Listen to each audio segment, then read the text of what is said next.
Okay, so this video is going to be a little bit different because my editor and I actually had a video fully edited and ready for release, which is the later, like 9/10 of this video.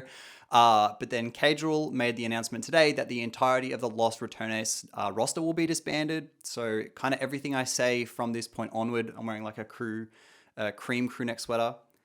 It might not make a little bit of sense because obviously I didn't know the information, or the information that is now released was not released then. And I'll also explain the new background and all that kind of thing as well. But first, the most important part of the video is the Lost Ratones thank you video. It goes for about 20 minutes. I will cut it up into probably a couple of minutes of the most important information, the stuff that you guys need to know. I'm going to have it. It's going to be the top link in the description below. Make sure you go watch the entire thing. It's very heartfelt, kind of gives a bit of a rundown of the team's journey, and it's a really good watch just in general. So let's start with that. So first things first, I'll cut to the chase. Lost Ratones will be shutting down. Reason we started this was like, let's make a streamer team and let's see how far we can go. And that quickly became quite try hard, and we got 9th in the LEC. So it's a really bittersweet ending. The first week was horrible in the LEC. It was probably one of the most depressing periods of all of our lives. It felt like the entire world hated us. Outside, it affected us a lot. Like we were losing every game. We were losing a lot of confidence, and it felt like the life was kind of getting sucked out of us. Yeah, I wish it ended in a way where I felt like the hope, the first week, the hope's kind of getting sucked out of you. If it were to end after a few weeks of that, it would be like, okay, it's over. But the problem I think that everyone's feeling is we went 5-1 in our last 6 games before the final day. Practice was getting so much better. The level of the team was improving so quickly. It really felt like the hope was being injected day by day from practice to stage games. We come into the final day. If we just win this game, we're going to lock 3rd. If we lose, we go 9th. So it's only on us to blame. I know there's been a lot of like social media and drama and lots of people attacking and stuff like that. And I just want to say, like, there's really no need for any of it. And I think that all of that hope built up to a point where we were so close to the finish line that our entire world just collapsed around us. There's going to be a documentary that's going to be made, and I don't know when it's going to be released, but Red Bull was kind of following us around every week. So I'm sure there'll be a big, long behind the scenes documentary to encapsulate a lot of it. Just touching on the first point that I was discussing about LR shutting down. Highly likely it never comes back. Starts and ends with that group. Starts and ends with those players. The team was the players and the players were the team, This was it. Well, it felt like the whole world wanted to see you fail, and you really started to prove why you could do it. Everyone's going to go their own ways. I don't see this ever going again. That group was like the perfect group, once in a lifetime, full send. Let's get the best out of each other. I just want to touch on it again because there's so much going on online. Like, I really just want to stress, like, double down that this was entirely in our hands. And we just slipped at the last second, okay? Oh my god, I got the same feeling because when we finished our meetings, we had this system where Yamato would go 3, 2, 1, and everyone would go double clap, and that would kind of end the meeting. And now I've got that, and then he said during the debrief, okay boys, it's the last time, the last double clap, and that fucking broke me. When he said that, before everyone clapped, I just like completely broke and I had to like disappear. And now I feel like the same thing's happening when I have to say goodbye on the video. But this is the end of the Lost Ratones project. It's been a good one. It's been a fucking great one. I didn't think we'd get to here when we first started, Did we really expect to like play in the LEC and shit? Definitely not. So thank you for allowing us to do that. Thank you for everyone who supported us through that journey. And yeah. See you around. I didn't know it at the time, but this was gonna be the best experience of my life.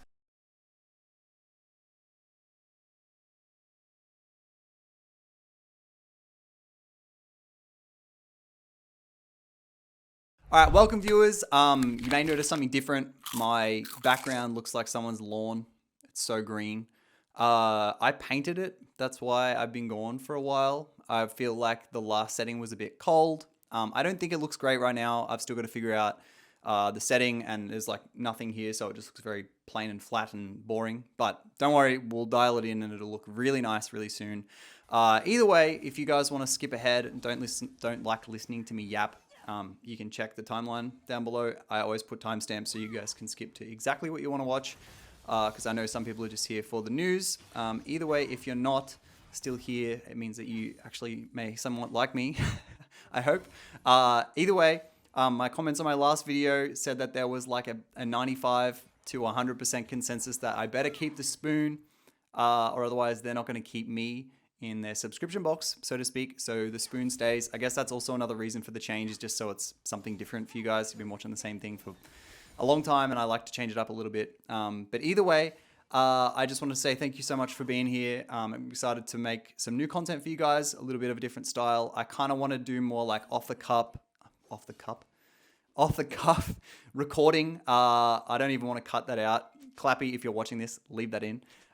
Just to show you guys it's not scripted. I have scripted my last like 600 and something videos, and I would like to kind of let my inner monologue or my personality shine through a little bit more. But that being said, for the news sections where they have to be presented factually and have to be presented in a way that makes sense and they're very concise for you to listen to, those will stay scripted. Obviously, I'm very used to reading off a script, so they won't really change. But either way, if you guys have made it this far, thank you so much for being here. And I don't ask for this a whole ton, other than kind of just in passing, but a lot of people see my videos in the home page, which is just YouTube suggesting them to you because you've watched them in the past. This leads some viewers to think that you already are subscribed. But if you're not, can you just double check that little button down below? It'd mean the world. We're actually not too far from 200K, so that would be super sick if we could hit it. Either way, I've talked enough. Let's get into the video, because Baus left Los Ratones, or left Pro Play more specifically anyway. It's a pretty big story, so let's jump into it. All right, we are now on script. No more yapping. So Baus has left the pro scene. I asked him if he wanted to comment in this video, and he said he was going to address it on stream, which is a clip I'm about to show you, or you're about to watch. Jump into it. I can't really speak for the rest of the boys and the rest of the team. I can only speak for myself, of course, like what I'm gonna be doing. When I joined this little project a year ago, I was never gonna become a pro player. That was never the plan. I was just gonna try it out for 1 year and then be done with it. That's why it's so sad that we lost. I feel like I had a little bit more in me to give, and that's why it's so heartbreaking that we didn't make it. But yeah, for myself, like me personally, I am not playing pro more. Anyway, yeah, Baus has left, so that's all I've got for you today. Bye. Just kidding. Now, I don't think this is a surprise to anyone. Since Los Ratones began, it's been frequently told that the team had no real direction and was just going to roll with the punches.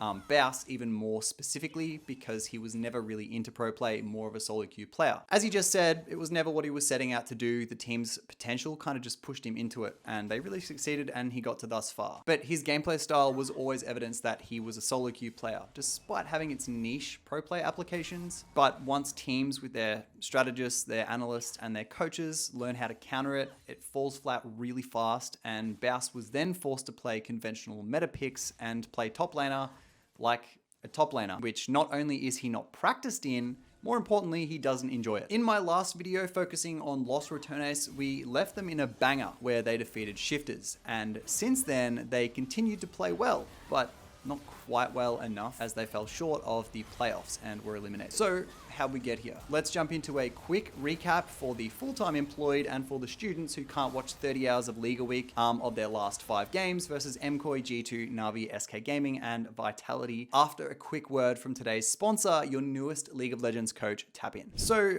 let me tell you a little secret.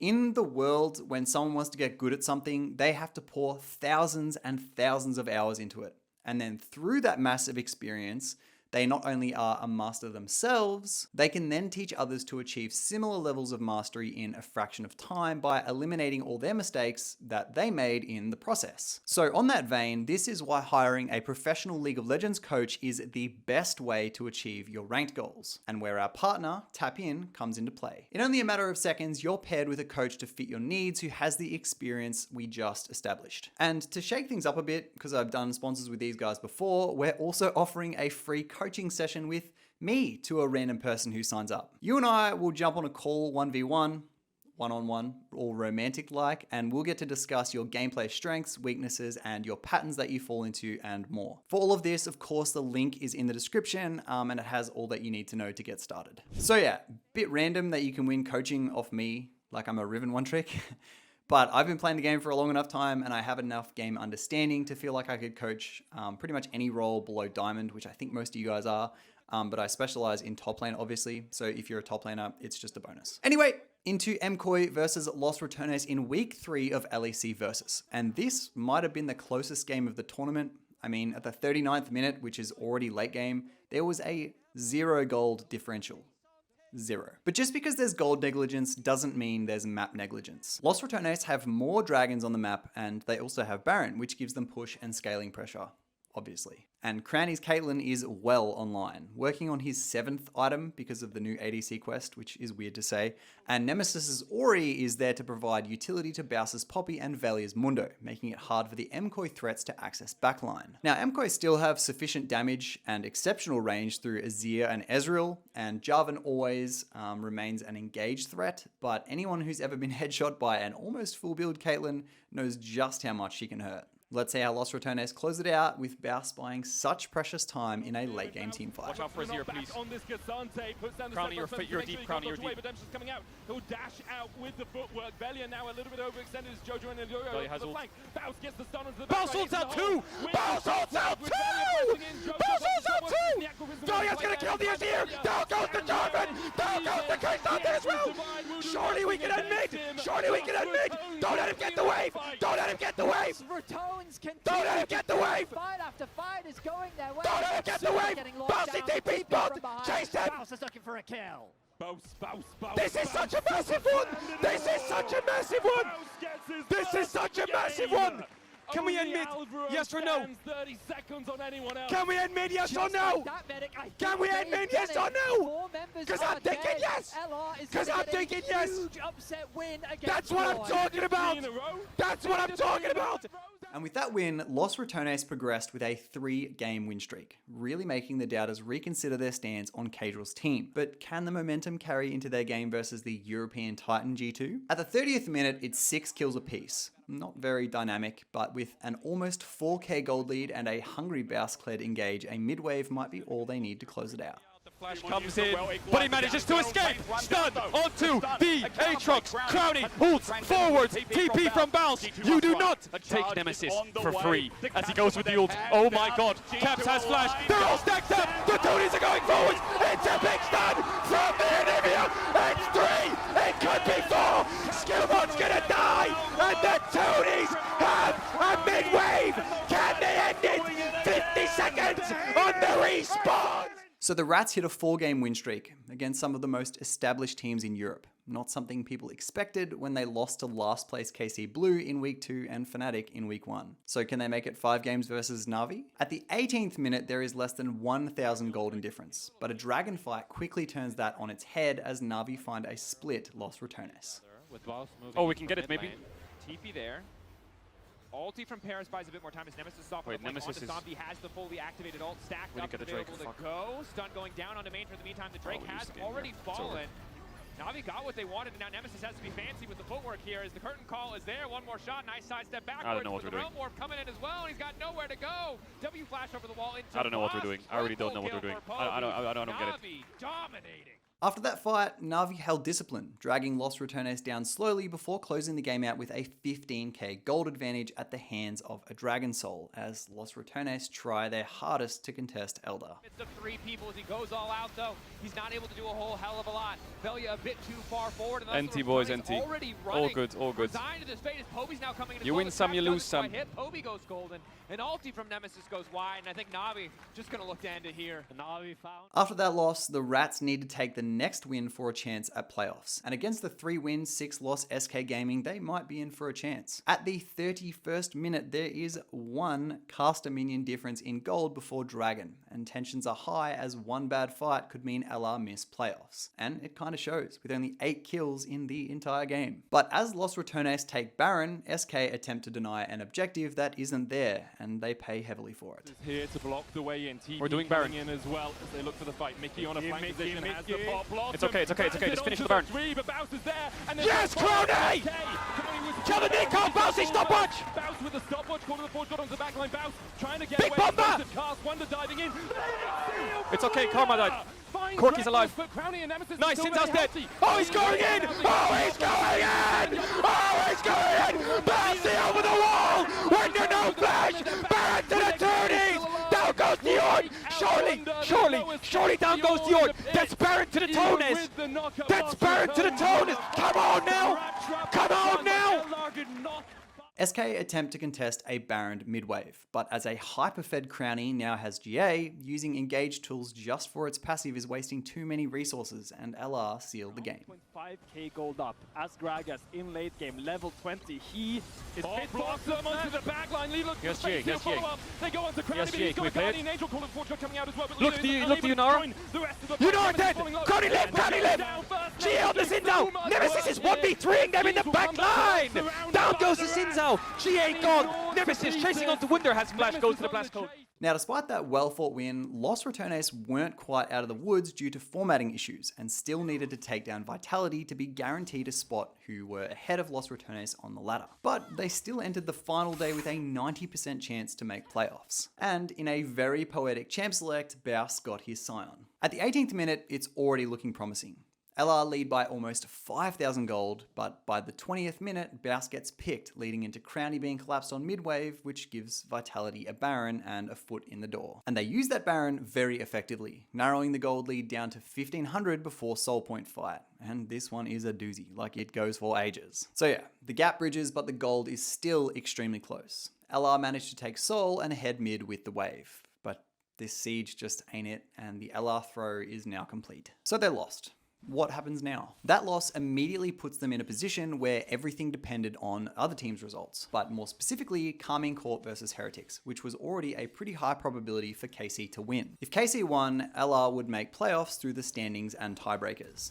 Except that the first place Carmine Corp lost, and that result forced Los Ratones to rely on even more unlikely outcomes in the final matches. Except those didn't go their way either, and because of head-to-head tiebreakers, they were officially eliminated. So in short, losing to Vitality put them at risk. KC losing removed their safety net, and that combination cost them the playoffs. Unlikely, yet it happened. And then because of that loss that KC had, some weird stuff began happening online, just because the last game was KC. Now, we all know there's been some pretty bad blood between the two teams, or rather they're beyond devoted fan bases. But some Los Ratones fans were even saying that KC lost the match versus Heretics on purpose, i.e. match fixing. Now, while this is pretty clearly not true, almost certainly not true, it's a pretty serious accusation to make. I mean, how are you going to accuse another team of fixing to deny entry into playoffs? Los Ratones threw their own game versus Vitality pretty hard, leading to memes like the one on your screen to be born. Kind of just blaming other people other than themselves, I guess. I mean, the fan base, not the team. That being said, it's not totally baseless. When KC lost, Kameto, the owner or CEO, tweeted this, which basically says, "It's a shame, we finished first, but damn, it really sucks." Which, if you sprinkle just a tiny bit of sarcasm on that tweet, it can definitely be misconstrued. Now, neither Kameto or Cadril commented on it, rightly so because it's fanbase stuff, but still pretty nuts for match-fixing allegations to be thrown around. This stuff can lead into serious penalties. But Los Ratones missing playoffs puts them in a bit of a weird spot, because Cadril has already stated the team won't be returning to the NLC or NERL next year, so there's no Tier 2 rebuild planned. And on top of that, obviously Baus will return to just streaming. Although it'd be pretty enormous if he did plan to return at some point. I mean, he did say he had a bit more in him, right? Just means he obviously enjoyed Pro to an extent. But as of now, there's no confirmed plan for the team next season. Either the Los Ratones project pauses, the roster gets completely rebuilt, replacing the pieces that they're going to miss, or Los Ratones shifts more toward a content-focused model instead of full-time competitive play, like what made them success to start with. But the bottom line is the current version of the Rats isn't continuing as it was. Either way, what do you think of all this? Let me know down below, and for more league news, be sure to subscribe, and thank you so much for watching. Bye!